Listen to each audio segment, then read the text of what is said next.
Ini akibatnya mewafatkan Khomeini. Nah, di titik inilah kemudian Donald Trump tuh salah perhitungan. Kayaknya intelnya datanya kurang nih. Apa dikejar waktu ya? Nah, itu dia. Heeh. Ini yang dikatakan oleh para pemimpin Iran. Heeh. Amerika terlalu terburu-buru. Amerika ini mikirin apa sih gitu loh dengan mewafatkan gitu ya, dengan menekasi Khamenei. Sadar nggak sih dia dampaknya ini apa? Nah, jangan lupa memang Donald Trump ini orangnya meledak-ledak gitu loh. Apa sih yang dimau Donald Trump? Dari kemarin saya menegaskan Donald Trump ingin dengan cepat reshaping Middle East, membuat ulang peta Timur Tengah untuk mempercepat munculnya the Greater Israel. Karena ini kan pertaruhan buat mereka. Sudah 80 tahun negara itu berdiri, si entitas ini berdiri. Kalau 80 tahun ini malah tidak terjadi sesuatu, malah terjadi degradasi, hancur mereka.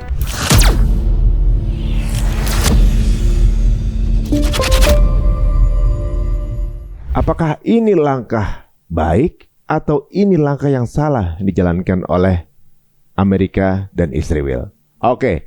Kita lanjutkan obrolan kita tentunya juga dengan saya Amar Risalah, yang tentunya kemarin kita sudah mulai dengan dikagetkan pada saat lagi Hijrah Fest, langsung kita bikin saya sekali audionya lagi sedikit bermasalah, tapi kita dapat inti informasinya. Apa kabar? Assalamualaikum warahmatullahi wabarakatuh. Waalaikumsalam warahmatullahi wabarakatuh. Sehat, Alhamdulillah. Ya, Alhamdulillah.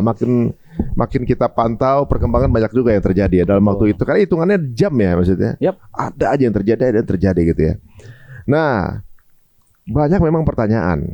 Masa di babak hari awal Supreme Leader sekelas Khamenei langsung mereka mampu wafatkan? Ini beneran apa yang taktik perang untuk Iran, ataukah memang ini taktik perangnya Amerika gitu? Karena mereka harus berhitung kan. Dengan mewafatkan, apakah impact jadi bagus apa tambah parah, kan nggak tahu gitu. Gimana menurut Antum? Pertama, ini beneran. Memang benar, confirm. Memang benar beliau diwafatkan. Karena kan masih ada yang bilang tuh, enggak, ini mah strategi Iran aja buat ngumumin biar masyarakat bersatu. Ada gambar itu AI kan yang gambar itu AI. Yang jelas enggak umum ya, ada pemimpin besar wafat, jenazahnya di foto itu enggak umum. Enggak etis juga kan. Tapi itu AI. Nah, itu yang pertama. Yang kedua, ini yang menarik. Kenapa kok di hari pertama itu langsung dieksekusi ini? Ini nggak umum banget gitu loh. Apa yang mau dicari Amerika Serikat? Nah, jangan kita lihat perang ini baru terjadi sekarang. Dari pihak Iran saja ini sudah operasi Wa'du Shadiq 1, 2, 3, keempat yang sekarang. Kalau kita hitung sejak tahun 2023 udah keempat. Dengan Amerika? Iya. Sejak tahun 2023. Dan kalau konfrontasi di luar Wa'du Shadiq, di luar operasi yang saat ini janji sejati, sudah dari tahun-tahun 2000-an. Iya, memang pidato Netanyahu mengenai ngarahin ke Iran sudah lama banget ya. Iya. Dan dari pihak Iran juga begitu kan. Artinya Supreme Leader Ali Khamenei ini kan juga secara khusus sudah menarget entitas si Israel ini kan dari lama. Contohnya apa? Contohnya memang bekerja sama dengan gerakan Hizbullah di Lebanon untuk yang mana gerakan Hizbullah itu memang adalah gerakan Syiah yang murni betul-betul hadir di front untuk melawan penjajah mengambil alih kembali Lebanon yang terjajah gitu ya. Dan itu kan memang atas kontrol dari Supreme Leader. Oh, jadi sebenarnya Supreme Leader ini udah paham kalau Israel ini mau ada the Great Israel itu udah dari dulu dia tahu. Udah dari dulu. Makanya ditaruh proksi itu untuk menahan itu. Ini dia nih, mungkin saya izin beda pendapat nih sama guru-guru saya ya. Ada orang-orang yang bilang, wah Syiah tuh 11-12 tuh sama Yahudi. Ada lagi yang bilang, enggak, itu mah agenda sandiwara di belakang. Saya nggak percaya dengan yang kayak gitu. Saya meyakini bahwa memang ya Syiah serius melawan Israel, Syiah serius melawan Amerika Serikat, Syiah juga serius untuk melawan penjajahan. Hanya kemudian kan mereka punya agenda sekunder nih, ya kan, untuk melawan negara-negara Ahlus Sunnah wal Jamaah, gitu kan. Tapi itu agenda sekunder. Utamanya tetap Israel. Utamanya tetap Israel saat ini, hari ini. Gitu loh. Kalau saya ngambil sih begini, my enemy is my friend gitu. Siapa yang ngelawan Israel, mau itu negara non Muslim sekalipun, entah Rusia, entah Cina, kalau ngelawan Israel, kita support itu gitu. Itu betul. Betul. Soalnya dia udah kan target kita bebasin Aqsa. Masih dipegang dia nih. Gitu. Masalah setelahnya nantilah gitu. Tapi pokoknya siapapun yang lawan dia, entah Rusia kayak tiba-tiba ntar misalnya Perancis yang lawan dia, ayo kita support itu Nah kan. itu dia. Nah ini kan nyembahnya bisa sama-sama Allah juga gitu, walaupun Nah. banyak perbedaan gitu. Nah, Itu dia. Ini di sini ya titik titik menariknya gitu. Terus yang kedua, Amerika ini mikirin apa sih gitu loh dengan mewafatkan gitu ya, dengan menekasi Khamenei. Sadar nggak sih dia dampaknya ini apa? Nah jangan lupa memang Donald Trump ini orangnya meledak-ledak gitu loh. Apa sih yang dimau Donald Trump? Apa sih yang diinginkan oleh Donald Trump? Donald Trump dari kemarin saya menegaskan, Donald Trump ingin dengan cepat reshaping Middle East, membuat ulang peta Timur Tengah untuk mempercepat munculnya the Greater Israel. berarti jelas Amerika di sini ya alih-alih dengan alasan untuk kehidupan warga Iran segala macam, untuk kebaikan warga Iran, itu bullshit semua itu. Itu Ya, cuma iya. buat lip service aja. Buat lip service aja. Berarti sebenarnya Amerika ini guguknya Israel dong. Dan sebaliknya Israel juga gitu loh. Ya kan ini kan satu serial aja, dan ada satu perkataan pakar yang menarik dari Gaza. Mereka bilang sebenarnya kita jangan menganggap Israel ini negara biasa. Kita anggap Israel ini adalah pangkalan militernya Amerika Serikat. Yang mana tujuannya orang Yahudi sedunia adalah mendirikan kembali kerajaan Sulaiman, kerajaan Israel Raya di situ. Makanya segala tindakan Amerika Serikat akan didesain untuk mengamankan tempat itu, mengamankan orang-orang yang menjajah tempat itu, dan melebarkan kekuasaan dari Sungai Efrat hingga Sungai Nil. Makin jelas ya ini arahnya berarti kalau emang kayak gitu ya. Yap. Mereka ingin mengamankan Middle East, kemudian menyingkirkan Muslim atau Arab gitu, karena ingin supaya ketika jadi Israel Raya nggak terganggu, Nah, jadi sebuah negara besar, berdiri deh tuh Sulaiman Temple. Begitu ya? Iya. Targetnya itu, dan saat ini yang dianggap sebagai hambatan paling besar, hambatan yang mampu menyerang mereka secara militer adalah Iran dan proksi-proksinya. Wow, makin clear. Tapi kan ada statement, kalau Iran tunduk, berikutnya Turki. Ya. Sedangkan di betul. peta Great Israel kan nggak ada Turki. Ya, tapi Nggak termasuk kan? kalau kita lihat sepanjang sejarah, Turki itu ibaratnya memegang pintu belakang Baitul Maqdis. Siapapun orang yang menguasai Baitul Maqdis, Ya. pasti dia akan mengamankan Turki terlebih dahulu. Oh, secure aja ya. Secure dulu ketika Umar bin Khattab radhiyallahu anhu menyerbu Baitul Maqdis, menyerbu wilayah Palestina. Kemana kaburnya orang-orang Romawi? Ke Eropa. Lewat mana? Lewat Turki, ke Konstantinopel. Dan di masa Salahuddin Al-Ayyubi yang saat itu kan Konstantinopel belum ditaklukkan gitu kan. Dinasti Seljuk saat itu mengamankan Baitul Maqdis. Di mana mereka? Mereka adanya di Turki, sehingga memotong jalur suplai dan arus masuknya pasukan Romawi ke Baitul Maqdis. Oh, Dan itu. ya kita lihat saat ini Turki adalah satu dari banyak negeri Islam yang berfront langsung, berbatasan langsung dengan Uni Eropa. Dan pemimpinnya juga pemimpin yang termasuk tegas juga lagi, maksudnya masih ada kuat juga. Kuat. Setelah Turki kalau berhasil tunduk, maka berikutnya Saudi Arabia, benar itu? Betul. Seluruh dunia ujung-ujungnya. Kita pikir kalau dia mengambil Great Israel, cuma yang masuk ke dalam petanya dia nih. Jadi teman-teman yang belum paham Great Israel itu apa, itu adalah lambang yang ada di base-nya si IDF tuh, atau mungkin bisa di googling Great Israel tuh mencakupi apa aja. Itulah dia. Makanya bayangan saya kalau mau diambil tuh Lebanon, Jordan, Mesir masuk ke sih? Mesir, Irak, Saudi, Turki. Gitu. Jadi itulah ternyata ada niatan jahat itu. Jadi alasan-alasan entah senjata nuklir kayak, kemudian pemimpin yang zalim mau diganti pemerintahannya, itu cuma alasan pembenaran aja ya. Betul. Wah, nah ini kan Ali Khamenei wafat. Ternyata yang calon menggantikannya juga wafat, katanya. Terus kemudian Ahmadinejad juga wafat katanya. Betul. Itu di tempat yang sama? Allahu alam, saya belum tahu detailnya itu. Nah, yang akhirnya menggantikan siapa nih? Karena ada 3 ya. Nah, ini menarik. Nama yang muncul kan Mujtaba Khamenei, atau wakilnya, atau kemudian cucunya, Hasan Khamenei. Tapi sebenarnya saat ini siapapun penggantinya itu sudah nggak penting. Bukan orang yang nggak penting ya. Akan tetapi saat ini masyarakat Syiah, pemeluk Syiah itu lagi panas hatinya. Bukan cuma di Iran nih? Bukan cuma di Iran, di seluruh dunia sekarang panas. Bahkan yang juga termasuk yang di Amerika sendiri gitu loh. Kan Zuhran Mamdani itu kan Islam Syiah gitu kan. Panas dia. panas dia memberikan statement, wah ini Trump kejam, Mehdi Hasan gitu-gitu ya. Oh, iya, panas, dan inilah yang kemudian dampaknya barangkali di luar perhitungan Trump akan timbul mungkin aksi kekacauan di seluruh dunia yang menyasar kedutaan besar Amerika Serikat atau perusahaan-perusahaan besar Amerika Serikat.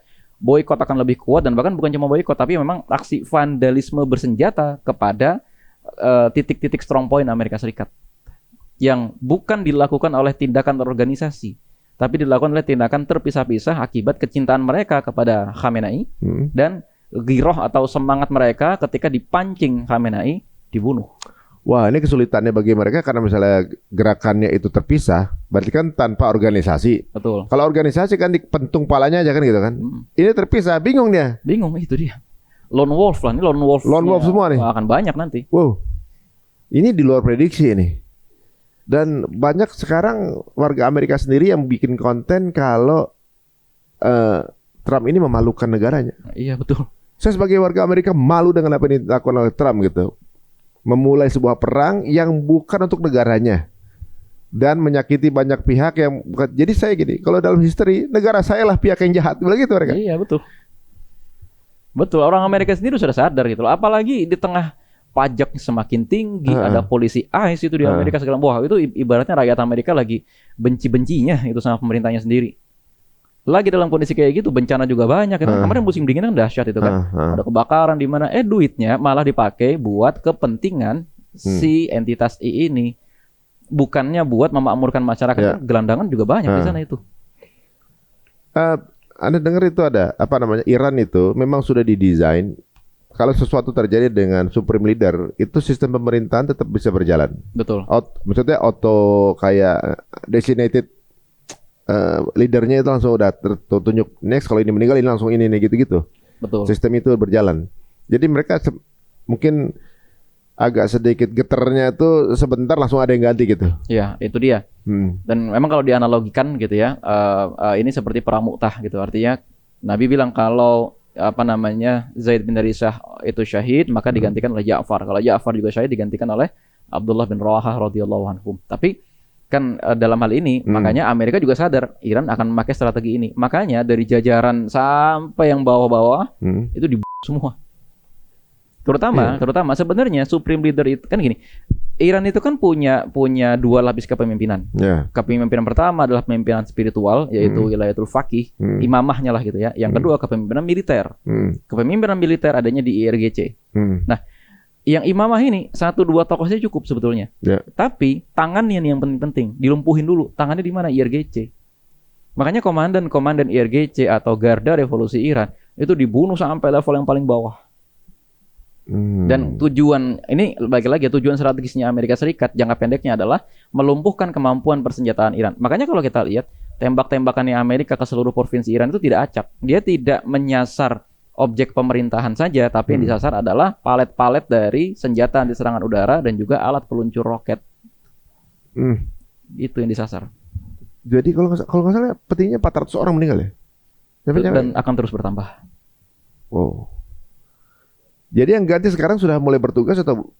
Pasti sudah. Tapi kan ini udah kayak sistem aja gitu ya. Jadi meskipun nggak ada juga yang menggantikan, tapi sistemnya akan tetap jalan. Hari ini apa semalam ya ada berita langsung dari Iran mereka revenge gitu narasinya. Betul. Ya saat ini mau itu Sunni mau itu Syiah yang ada di Iran ya marah lah, kedaulatan negara diinjak-injak. Iya, ini kan sebenarnya pola pikir yang mestinya mereka jadi pelajaran ya. Hamas itu kita harus sensor ya. Hamas gitu ya. Siapapun pemimpin yang dieksekusi nggak membuat perjuangan berhenti. Betul. Ya kan, karena ketika value dari perjuangan itu lebih tinggi daripada seorang pemimpin, siapapun yang akan memimpin ini perjuangan jalan terus kan gitu. Betul. Ya nggak jadi pelajaran ya. Mungkin dianggap kan Iran memang sangat gimana ya, supreme leader gitu ya. Dianggap kalau kepalanya diambil maka bawahnya langsung rontok. Itu dia. Ternyata salah prediksinya. Justru ketika diwafatkan malah marah gitu loh. Nah itu dia. Jadi Amerika itu gini, dia mau melihat mau menggunakan pola yang ada di Venezuela, kemudian yang ada di Bangladesh, yang juga kemudian ada di Nepal. Masyarakat itu dibuat membenci pemerintahannya sendiri, ya kan? Masyarakat itu dibuat untuk berdemonstrasi, angkat senjata dan lain-lain sebagainya. Lalu kemudian kalau masyarakat mampu menumbangkan pemerintahannya sendiri, ini bagus. Tapi kalau di ujung sekali masyarakat masih gagal, Amerika intervensi seperti yang terjadi di Venezuela. Kalau berhasil, bagus seperti yang terjadi di Pakistan. Imran Khan, ya kan di demo, Amerika ambil. Tahu nggak, sebenarnya apa? Seluruh dunia Begitu kan? Iya kan? Ini formulanya coba dipakai di Iran. Yang kemarin kan bulan Desember Januari demo besar-besaran. Saya kan cross check informasi. Di luar kan berkembang kabar 30.000 orang dibunuh oleh IRGC dan oleh milisi Basit segala macam. Saya tanya sama yang di dalam, enggak. Kalaupun ada yang terbunuh, enggak sebanyak itu gitu loh, enggak sebanyak itu. Masih lebih banyak lagi orang-orang yang masih pro Iran. Dan yang kedua, intervensi Amerika terlalu prematur, terlalu cepat. Sebelum masyarakat akhirnya benci sendiri dengan pemerintahan Iran, dan memang gak akan benci dengan pemerintahan Iran karena mereka sadar nih satu ideologi, satu agama, dan mereka sadar lagi melawan Amerika Serikat. Beda dengan Nicolas Maduro, presiden Venezuela yang banyak kasus. Beda dengan presiden gampang disebar begitu gampang ya. Iya gampang. Beda dengan Bangladesh dan Nepal yang masyarakat udah kesel banget. Di Iran gak begitu. Justru berarti meninggalnya Khamenei justru bikin tambah giroh tambah naik dong. Betul. Jadi martir kan jatuhnya kan? Itu dia. Makanya kan sebagian ulama Ahlussunnah mengatakan ini syahid harus kita bela dan lain-lain.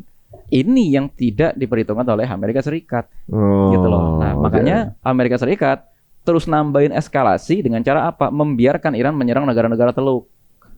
Di sini nih titik menariknya. Kemana nih kira-kira arah perangnya ya? Soalnya ketika ternyata ada ratusan ribu orang turun ke jalan, kalau memang sudah ada polarisasi, nggak sebanyak itu ya. Betul. Gitu. Atau juga turun ke jalan dengan bersorak-sorai. Justru turun ke jalannya dalam rangka mengecam ini dan juga kesedihan meninggalnya Khamenei. Betul. Ini juga jadi wajahnya para Sunni ngerasa kalau didiemin bisa habis dari Iran ke kita kan gitu. Itu dia. Melihat Khamenei dan kemudian melihat struktur revolusi Iran itu nggak seperti kita melihat partai politik. Ikatan kesetiaan kader partai politik kepada pemimpin partainya itu apa? Pragmatisme, uang, jabatan, kedudukan dan lain-lain sebagainya. Tapi kalau ikatan dengan struktur revolusi Iran, dengan IRGC, ikatan dengan struktur imamah gitu ya, itu ikatan ideologis gitu loh. Mereka akan tetap mencintai Iran, mereka akan tetap mencintai imamnya terlepas dari apapun yang terjadi. Nah, di titik inilah kemudian Donald Trump tuh salah perhitungan. Ya kayaknya intelnya datanya kurang nih atau memang apa dikejar waktu ya? Nah, itu dia. Ini yang dikatakan oleh para pemimpin Iran. Amerika terlalu terburu-buru. Ada sesuatu yang membuat mereka ini terlalu terburu-buru, nggak tahu apa nih. Apakah mereka mungkin sudah tidak lagi sanggup menahan kebangkrutan mengingat tahun 2025 mereka mengalami shutdown, nggak deal di APBN, atau apakah karena memang mereka ingin mencari uang untuk menyelenggarakan perang lebih besar karena mereka takut dengan kutukan dekade ke-8 di Israel, atau apa? Atau untuk menutupi kasus Epstein Files? Kelihatannya itu juga, akan tetapi Epstein Files ini kan hanya di internal Amerika saja besarnya. Ya karena kan berarti namanya Trump ini kan sudah jelek-jeleknya nih di sana. Tuh. Untuk nutupin ini kan gini.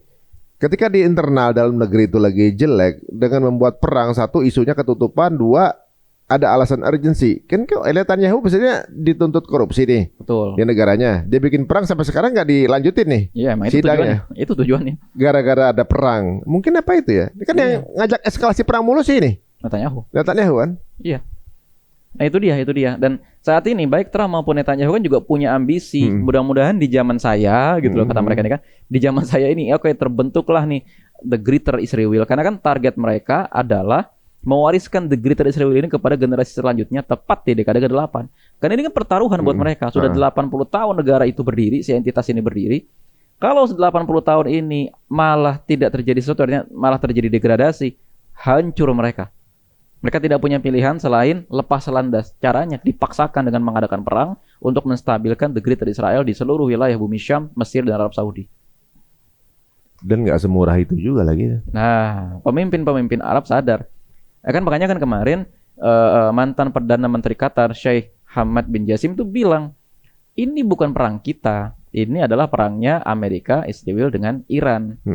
Gitu loh. Cuma tempatnya jadi kita gitu loh. Jangan sampai kemudian nanti kita ikut terlibat, terpancing membalas, lalu kemudian setelah kita lemah karena perang melawan Iran, atau sebaliknya Iran pun lemah perang melawan kita, kita dipotong satu-satu nih, disembelih satu-satu, diambil. Nah ada lagi gini sih, Selain beberapa tadi ya, kan negara-negara Arab pangkalan militernya itu seperti seolah ada auto button yang kalau diserang mereka pasti kena bom. Betul. Jadi ketika Abraham Lincoln sampai di perairan, arah torpedonya mereka ini udah ngarah ke pangkalan militer nih. Sekali nyerang, habis lah semua gitu kan. Tapi kan bukan berarti nggak mungkin itu negara-negara nggak tahu kalau diincar. Pasti tahu lah. Betul, tahu itu. Udah tahu kan? Tahu. Atau juga mungkin mereka play along aja lah, negara Arab ini. Udah, gue nggak ikutan perang ini dengan alasan udah rusak juga pangkalan militer nih gitu. Tapi gue nggak nggak nyambut lagi gitu, nggak panjang lagi. Mungkin begitu atau gimana? Ini juga ya. Ini rame nih di grup-grup WhatsApp gitu, kita pada diskusi kan, teman-teman kita yang memang mengamati Timur Tengah atau yang sedang berada di Timur Tengah. Kami mencoba menerka, kenapa ya negara-negara Timur Tengah ini nggak membalas? Kalaupun membalas, pembalasannya nggak signifikan. Yang menarik adalah Bahrain. Katanya tanpa sengaja dia menembak 3 pesawat tempur Amerika Serikat. Oh, itu yang ada pesawat jatuh jatuh di Bahrain itu mereka tembak sendiri. Iya. Bahrain apa Kuwait yang kemarin ya? Yang ada pilot dimasuk di bagasi itu apa? Iya itu. Nah sekarang pertanyaannya, nggak sengaja kok sampai 3? Iya. Itu kan nggak sengaja kok sampai 3. Qatar itu juga menembak 2 pesawat tempurnya Iran. Akan tetapi kemudian tidak muncul reaksi dari Iran mengecam Qatar apa dan lain-lain sebagainya. Artinya memang barangkali ini sudah di luar kesepakatan, karena kan negara itu sebelum menyerbu itu kan pasti akan memberikan sebuah rencana dasar nih, kita akan kesini evakuasi penduduk apa segala macam. Kayak gitu loh. Ini mulai menarik. Akan tetapi saya kira begini, kalau negara-negara Arab terpancing lebih dari ini atau mengarahkan senjatanya ke daratan Iran, nah ini akan terjadi perang teluk. Arab Saudi terpancing nggak ya? Kan Aramco kena nih. Aramco kan adalah perusahaan minyak Amerika dan Arab yang udah bertahun-tahun gitu kan. Betul. Ini pasti asetnya Amerika juga gitu. Aramco ini seperti Freeport ya. Betul. Freeport versi Arab ya. Versi Arab. Dihancurkan nih. Kemudian ada statement kalau Iran nggak merasa nyerang Aramco-nya.